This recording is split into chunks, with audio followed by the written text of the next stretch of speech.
আলহামদুলিল্লাহ, আপনি যে গাছটি দেখছেন এটি একটি খুবই ঔষধি গুণ সম্পন্ন মূল্যবান গাছ। এর নাম রাখাল শসা এবং রাখাল শসার ফল বিভিন্ন এলাকায় এটি বিভিন্ন নামে পরিচিত। একে বন শসা বা হার্বাল কিউকাম্বার নামেও কেউ কেউ ডেকে থাকে। গবেষণায় প্রমাণিত এই ছোট বনফল একদিনে আপনার লিভার পরিষ্কার করে দিতে পারে, লিভারের যাবতীয় সমস্যার সমাধান করে দিতে পারে। এই গাছটি এর ফল লিভার ও কিডনির জন্য খুবই উপকারী। শরীর থেকে টক্সিন বা বিষাক্ত উপাদান বের করে দিয়ে লিভার ও কিডনিকে যুগের পর যুগ সুস্থ রাখতে এই ফল কার্যকর। এই ফল কৃমিনাশক হিসাবে ব্যবহার করা হয়। হজম শক্তি বৃদ্ধিকারক, ইউরিনের ইনফেকশন দূর করে, ত্বকের বিভিন্ন সমস্যা সমাধান করে, ত্বকের উজ্জ্বলতা বৃদ্ধিতে কাজ করে, জন্ডিস প্রতিরোধ করে। মৃগী রোগের চিকিৎসায় এই গাছের ব্যবহার করা হয়ে থাকে। তবে চলুন জেনে আসি সঠিকভাবে এই গাছটি ব্যবহার এর নিয়ম। কিভাবে ব্যবহার করলে আপনি সঠিকভাবে এই সুফলতা পাবেন। লিভার ও কিডনির সমস্যার জন্য এই গাছের পাকা ফল পাকা অবস্থায় খেতে হবে। প্রতিদিন একটি করে 7 দিন, সর্বোচ্চ 7 দিন খেতে হবে, এর বেশি নয়। 7 দিন নিয়ম করে প্রতিদিন একটি করে এই গাছের পাকা ফল খেলে পারে লিভার ও কিডনি যুগের পর যুগ সুস্থ থাকবে। এই গাছের ফল খেতে খুবই ভালো, হালকা টক টক। যাদের ইউরিনের সমস্যা রয়েছে, প্রস্রাবে ইনফেকশন রয়েছে, প্রস্রাবের জ্বালাপোড়া রয়েছে, এই গাছের ফল পাকা অবস্থায় শুকিয়ে গুঁড়ো করে প্রতিদিন 2 থেকে 3 গ্রাম পরিমাণ ঠান্ডা পানি সহ সর্বোচ্চ 15 দিন খেতে হবে। 15 দিন খেলে প্রস্রাবের সমস্ত দোষ দূর হয়ে যাবে। কৃমিনাশক হিসাবে এই গাছের ফল খুবই কার্যকর।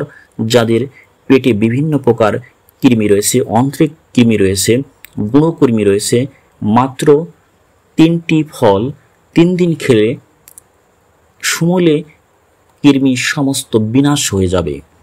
খাওয়ার নিয়ম: প্রতিদিন সকালে বাসি পেটে হালকা লবণ সহ একটি করে পাকা ফল খেতে হবে। পরপর 3 দিন খেলে সমস্ত কৃমি সমূলে বিনাশ হয়ে যাবে। যাদের ত্বকের সমস্যা রয়েছে, ত্বকে বলিরেখা পড়ে গেছে, তাদের জন্য এই রাখাল শসার ফল খুবই কার্যকর।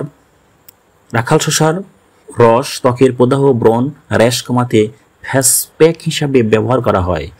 মুখ যাদের রোদে পড়ে গেছে, এই গাছের ফলের রস 3 থেকে 7 দিন ব্যবহার করলে ত্বকের উজ্জ্বলতা দ্বিগুণ হয়ে যায়। জন্ডিসের সমস্যা সমাধানের জন্য এই গাছের মূলের শুকনো গুঁড়ো প্রতিদিন 2 গ্রাম পরিমাণ খেতে হবে, সকালে এবং বিকেলে। সর্বোচ্চ 7 দিন খেতে হবে। 7 দিন খেলে জন্ডিস ছেড়ে যাবে। মৃগী রোগের চিকিৎসায় এই গাছের শিকড় খুবই কার্যকর। এই গাছের শুকনো শিকড় প্রতিদিন 3 গ্রাম পরিমাণ ঠান্ডা পানি সহ মাত্র 7 দিন খেলে মৃগী রোগ চিরতরে দূর হয়ে যাবে। তবে সতর্কতা রয়েছে, এই গাছের ফল কাঁচা অবস্থায় খাওয়া নিষেধ এবং যারা গর্ভবতী নারী ও শিশুদের জন্য এই গাছের ফল এবং এই গাছের শিকড় খাওয়া নিষেধ। বন্ধুরা, এই গাছটি খুবই উপকারী এবং খুবই কার্যকর হিসাবে পরিচিত, তাই আমরা এই গাছটিকে চলুন বাঁচিয়ে রাখি। একসময় এই গাছটি আমাদের মাঠে ঘাটে আনাচে অনেক পাওয়া যেত, এখন কমে গেছে। তাই বন্ধুরা, কে কে এই গাছটি বাঁচিয়ে রাখতে কাজ করবেন এবং বাঁচিয়ে রাখা প্রয়োজন, একটু কমেন্ট করে জানিয়ে দিন। এই ভিডিওটি ভালো লাগলে লাইক এবং কমেন্ট করুন আমাকে, এবং সারা দেশের মানুষকে ভালোবাসুন। একটি করে গাছ রোপণ করুন। আর এই যে গাছটির কথা শুনলেন, রাখাল শসা, এই গাছটি পরিচর্যা করুন, গাছটি বাঁচিয়ে রাখতে সহায়তা করুন। সবাইকে ধন্যবাদ। ভালো থাকবেন, সুস্থ থাকবেন। আসসালামু আলাইকুম।